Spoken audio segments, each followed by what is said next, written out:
Non, Benjamin Lacombe, incontestablement. J'adore Seb, hein, j'adore Sébastien, il est très grand auteur, mais Benjamin Lacombe, c'est mon jumeau de cœur. Voilà. C'est mon meilleur ami, c'est quelqu'un avec qui j'aime travailler chaque jour, c'est quelqu'un avec qui j'ai fait toutes mes études, c'est quelqu'un avec qui je trouve que c'est quelqu'un d'absolument brillant dans tout ce qu'il fait, que ce soit d'un point de vue évidemment du dessin et de l'illustration, bon ça c'est indiscutable, mais que ce soit dans certaines relectures qu'il peut avoir dans son écriture en tant qu'écriture, et puis son regard maintenant un peu plus récent de directeur artistique, de directeur de collection chez Albin Michel. Il fait un travail formidable, il a un vrai regard artistique et il fait sortir, je pense, en chacun de nous le meilleur des trucs qu'on avait même nous, jeunes, on ne savait pas que c'était là. Conte pour grandir ou pour s'aimer? Alors c'est lequel? Alors celui-là, pour s'aimer. Crayon ou tablette? Ah bah crayon, évidemment sur la tablette. Non, j'arrête. Crayon et encore crayon de couleur, mine de plomb, surtout pas fusain, trop salissant pour les doigts, j'ai horreur de ça. Crayon. Mer ou montagne? Oh mon Dieu, mais elles sont horribles vos questions. Mais mer ou montagne, je sais pas moi. Mer à la montagne. Collage ou peinture? Les deux ensemble. Collage puis peinture par-dessus. Personnages humains ou animaux? Alors là, c'est très facile. Animaux. Pourquoi? Parce que je ne sais pas dessiner les humains. Il n'y a rien de plus difficile que de dessiner un humain. C'est très compliqué de dessiner un humain. C'est pour ça en fait que dans les écoles d'art, eh bien, il y a ce qu'on appelle des modèles vivants. Ce sont des humains qui viennent poser. Parce que la structure anatomique d'un corps humain, la musculature, les proportions, c'est très compliqué à dessiner. Donc les animaux, à la limite, on peut peut-être un peu plus... Bon, c'est pareil chez les animaux, on dira, mais... Il y a des animaux plus en rondeur. Enfin, un éléphant à styliser, à dessiner, c'est plus facile qu'un être humain quand même pour moi. Conte ou histoire?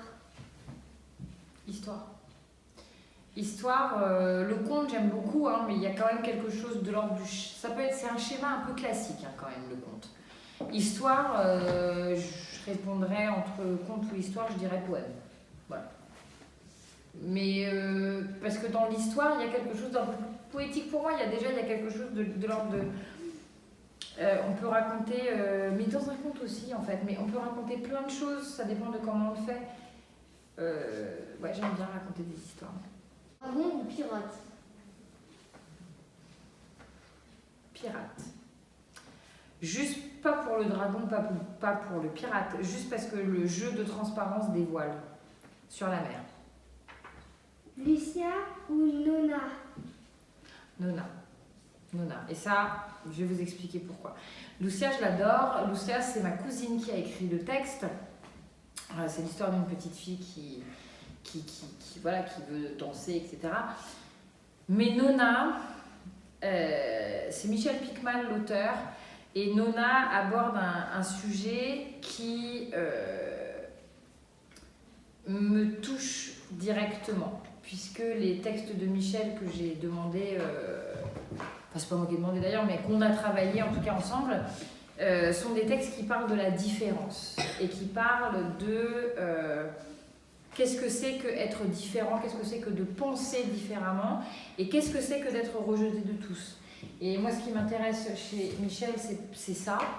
C'est ce livre-là qui est un livre dans lequel la voix d'or, c'est la vie de Salif Keïta, que j'adore, et c'est un petit garçon qui est né au Mali, qui est malien, et il est né blanc dans un pays où tout le monde est noir.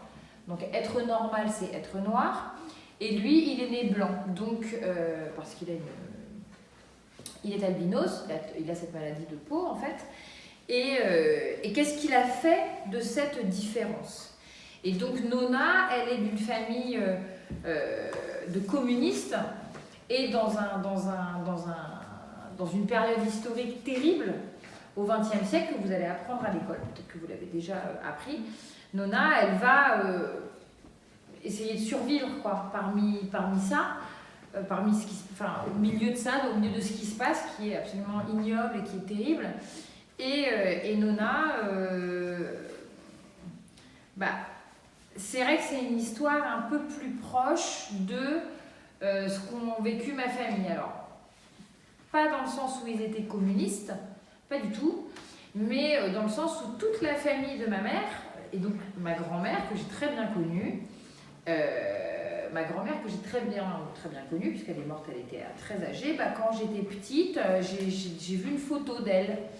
Et puis quand j'étais un peu moins petite, je sais pas, j'avais 13-14 ans, j'ai découvert qu'elle ne portait pas son prénom et qu'elle s'appelait pas Janine, en fait. Et c'est vrai dans ce que je vous raconte, et j'ai découvert que son vrai prénom, c'était Fortuné.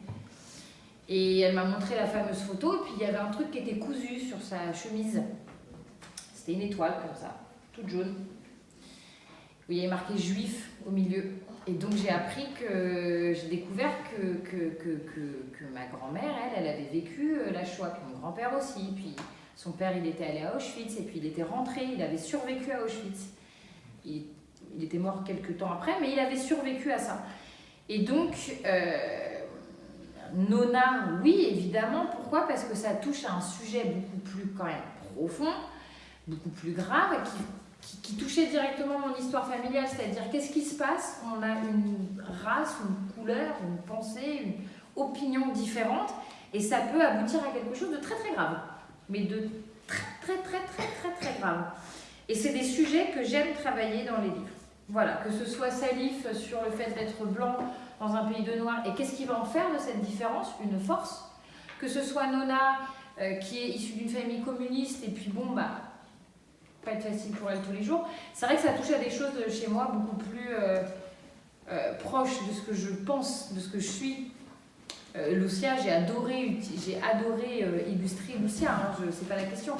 Mais c'était une histoire un peu plus légère. BD ou manga? Oh mon Dieu, manga. Pas de BD, surtout pas au secours. 2020 ou 2022? 2020 ou 2022? On a eu quoi en 2020? Oh, confinement là? Ah, c'était pourri ça. Ah non, 2022. Ah, 2022. Ah oui, 2022. Repos ou boulot? Repos. Allez, j'y vais. Hop.